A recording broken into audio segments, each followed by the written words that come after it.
तो चलिए आज स्टार्ट करते हैं ऑन किलिंग अ ट्री, है ना चैप्टर।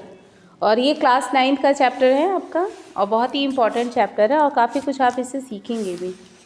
चैप्टर का क्या नाम है? ऑन किलिंग अ ट्री, यानी कि पेड़ के काटने से रिलेटेड है। तो क्या पेड़ काटना सही है? नहीं ना, जवाब दो। सही है कि गलत? गलत है ना। तो trees are our life line, हमें वो क्या है, हमें जीवन देते हैं। पेड़ क्या करते हैं?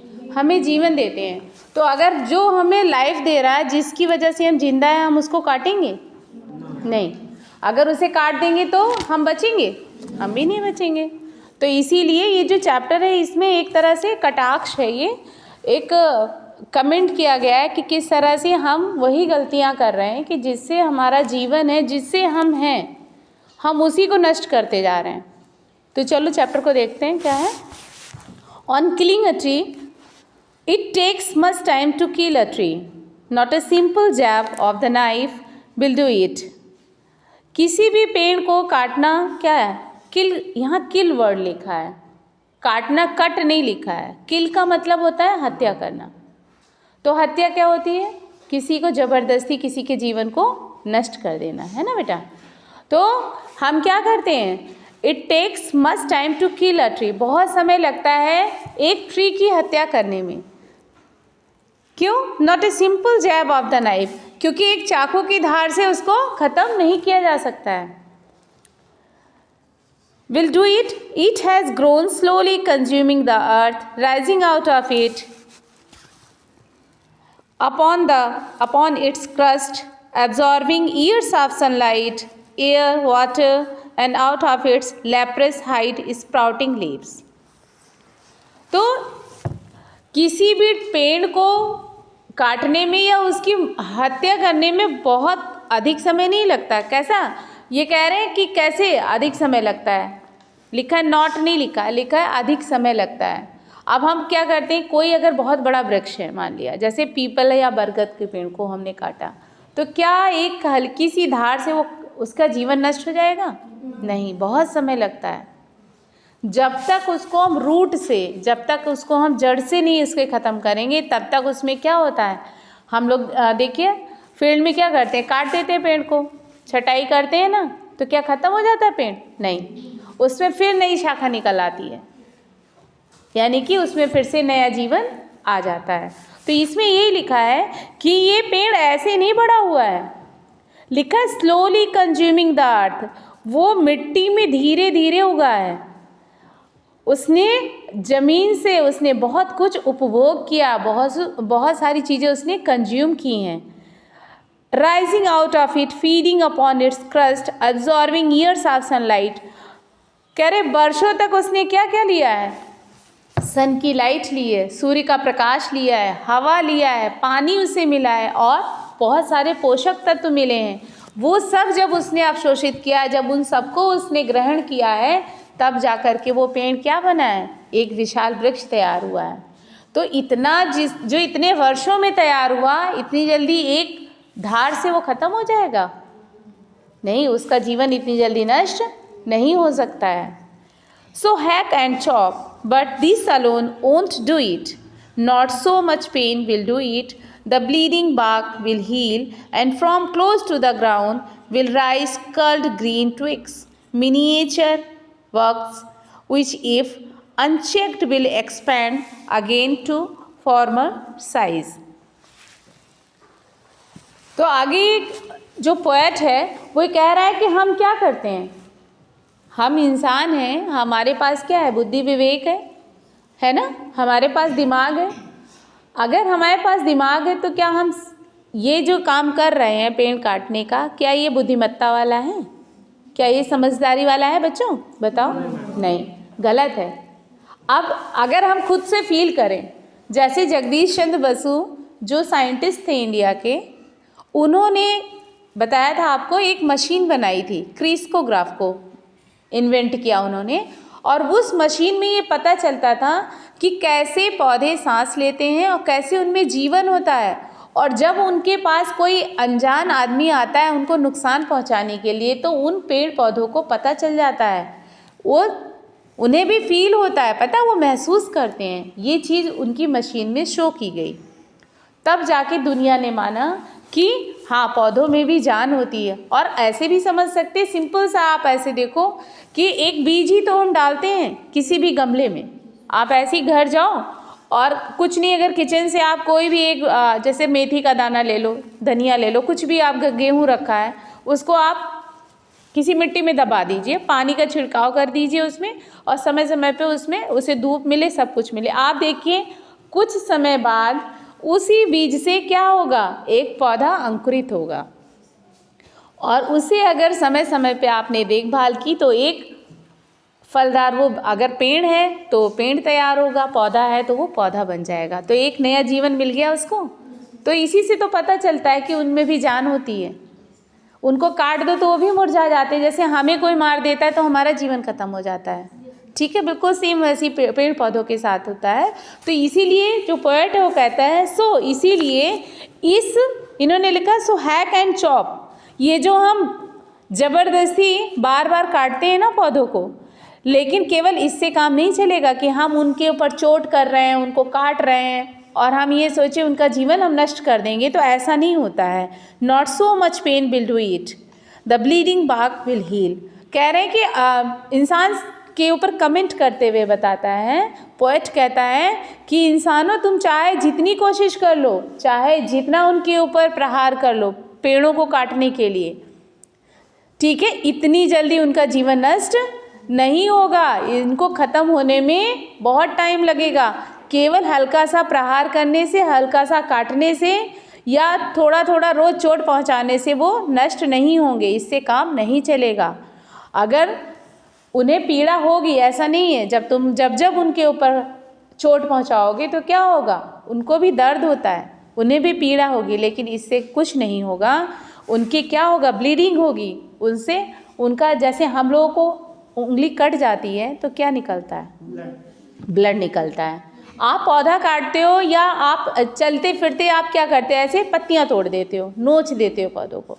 आप देखिए उसमें हल्का सा कुछ लिक्विड निकलता है, वाइट कलर का या येलो कलर का, जैसा प्लांट है। तो आप देखिए वो क्या है, जैसे हमारे शरीर से ब्लड निकलता है, ऐसे उनके भी शरीर से कुछ स्रावित हुआ, कुछ निकला। तो आप समझ लीजिए बिल्कुल वैसे ही उनका वो जो रक्त निकलेगा, जो उनका वो ब्लड निकलेगा, वो भी निकल तो जाएगा, लेकिन क्या होगा, धीरे धीरे वहाँ पे घाव भर जाएगा। तभी आप देखिए जब पेड़ का हम हिस्सा कोई काट देते हैं तो उस पर पहले एक लिक्विड आता है, फिर वो धीरे धीरे ब्राउन हो जाता है, फिर उसके ऊपर एक स्किन आती है और फिर कई समय लग जाता है, थोड़ा बहुत टाइम लगता है, लेकिन फिर से उसमें नई पत्तियां निकलनी शुरू होती हैं, नई टहनियाँ आ जाती हैं, छोटी छोटी शाखाएं निकल आती हैं। और अगर इन्हें रोका ना जाए, अगर इन्हें ना रोका जाए तो फिर से विशाल पेड़ फिर तैयार हो जाता है। तो क्या इतना आसान है ट्रीज़ का किलिंग करना, पेड़ को मारना, पेड़ की हत्या करना? नहीं। आगे की लाइनों में लिखा है, no, the root is to be pulled out of the anchoring earth, it is to be roped, tied and pulled out, snapped out or pulled out entirely out from the earth cave, and the strength of the tree exposed, the source white and wet, the most sensitive hidden for years inside the earth. Poet कहता नहीं, आपको क्या करना होगा, अगर आप चाह रहे हो कि उस जो वृक्ष है उसका नामो निशान ना रहे, वो ख़त्म हो जाए पूरी तरह से, तो उसके लिए आपको क्या करना होगा, उसके रूट को निकालना होगा। उसकी जो जड़ें जो ज़मीन में जा चुकी हैं उनको क्या करना होगा, अपरूट करना होगा, उन्हें निकाल के हटाना होगा। Out of the anchoring earth, उस अर्थ को खोदना पड़ेगा। It is to be roped, tied, और उसको ऐसे नहीं, देखिए बड़े पेड़ों को कैसे, जब रोड बन रही होती या कोई ऐसा काम चल रहा होता, पेड़ को हटाना होता, देखिए कितनी बड़ी बड़ी रस्सियों को बांधा जाता है, फिर जाकर के उनको जड़ से खींचा जाता है, जब उसकी जड़ निकल जाती है तब जाकर के वो ख़त्म होता है। तो पोएट वही कहता है कि कह रहा है कि आपको भी क्या करना पड़ेगा, रस्सी डालनी होगी, बांधना होगा और फिर खींचना होगा झटके से उसको। और जब आप झटके से उसको काटेंगे और खींचेंगे तब जा कर के उसकी जड़ें बाहर निकलेंगी, या फिर वो पूरी तरह से आप उसे क्या करेंगे, बाहर निकाल पाएंगे, और तब जा कर के ये पेड़ क्या होगा, खत्म होगा। फिर आगे लिखा हुआ है ट्री एक्सपोज्ड, तब जाके वो पेड़ पूरा एक्सपोज होगा, यानी कि पूरा तरह से निकलेगा। The source white and bed most sensitive hidden for years inside the earth. क्यों? क्योंकि वो जो पेड़ था अभी तक वो कई वर्षों से कहाँ पे था, अर्थ के अंदर था ना, जमीन के अंदर ही तो था। तो जिसकी जड़ें सालों से वर्षों से किसी अर्थ के अंदर फैली हुई हैं उसको निकालना आसान नहीं होगा। उसी के लिए वो कहता है कि आपको बहुत मेहनत करनी पड़ेगी, क्योंकि वो धरती के भीतर एक दिन से नहीं लगा है, वो वर्षों से लगा हुआ है। देन आगे लिखा है the root is to be out of the anchoring earth, it is to be roped, tied and pulled out, snapped out. ठीक है, तो ये तो हो गया आपका कि रस्सी बांधनी होगी और उसको बहुत ही कठोरता के साथ उसे काटते हुए उसको खींचना होगा, जड़ से निकालना होगा, तब ये निकलेगा। Then the matter of scorching and choking in sun and air, browning, hardening, twisting, withering, and then it is done.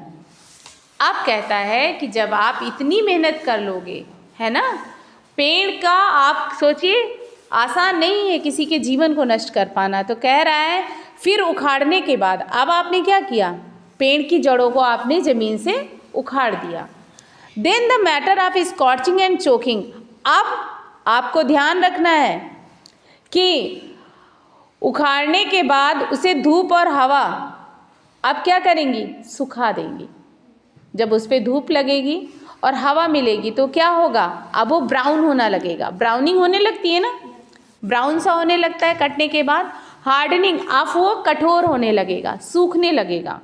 Twisting, withering, and then it is done, भूरा पड़ेगा, कठोर होगा, मुड़ेगा, सूखेगा और अंत में वो वृक्ष की मृत्यु हो जाएगी, लास्ट में वो पेड़ मर जाएगा। अब आप ये देखिए, ये जो पूरी पोएम है इसमें इन्होंने यही कहा है कि पेड़ को की हत्या करना आसान नहीं है। कई बार आपको उसके लिए कोशिश करनी पड़ेगी और उसके जीवन को नष्ट करने के लिए बहुत मेहनत करनी पड़ेगी, तब वो ख़त्म होगा। ठीक है, तो ये कमेंट है एक्चुअली हम मानव के ऊपर। हम क्या कर रहे हैं, वर्षों से जो वृक्ष लगे हुए हैं उनको हम जड़ों से उखाड़ दे रहे हैं। और अल्टीमेटली देखिए जरा, हम लोगों की बेवकूफ़ी देखिए इंसानों की, कि ये जानते हैं कि ऑक्सीजन कौन देता है, पेड़ पौधे देते हैं, है ना। अगर आप उनकी इम्पोर्टेंस को समझना चाहो कि पेड़ का क्या इम्पोर्टेंस हमारी लाइफ में, तो आप बस केवल मैक्सिमम आप आधा घंटा सांस, मतलब अगर बहुत हिम्मती है कोई, आधा घंटा सांस रोक ले और फिर वो बोले कि भाई पेड़ काटना चाहिए, हमें लग रहा है 10 मिनट के अंदर तो दम घुटने लगेगी, है ना। क्यों, कितनी देर आप लोग होल्ड कर सकते हो, 2 मिनट। अब आप समझ लीजिए जिसके बिना हम 2 मिनट अपने आप को मतलब बहुत मुश्किल से रोक सकते हैं, उसी को हम ख़त्म करते जा रहे हैं। क्या ये सही है बच्चों? गलत है ना। तो अब आप लोगों को क्या है करना है, पेड़ को नुकसान पहुंचाओगे अब? नहीं, पेड़ को कभी भी नुकसान नहीं पहुंचाना चाहिए। और अगर कोई नुकसान पहुंचाता है तो उसे क्या कहोगे, तुम क्या करोगे बताओ? पेड़ मत काटो, ये ऑक्सीजन देता है। हाँ, आप समझाएंगे उसे ना कि पेड़ों को नहीं काटना है, पेड़ ही हमारे जीवन है। और अगर पेड़ नहीं रहेंगे तो एक तो हमें सांस लेने में भी दिक्कत है, दूसरा हमें पानी भी तो पानी का जो सोर्स है वो भी तो आता है पेड़ पौधों की वजह से तो बारिश होती है ना। समझ गए ना।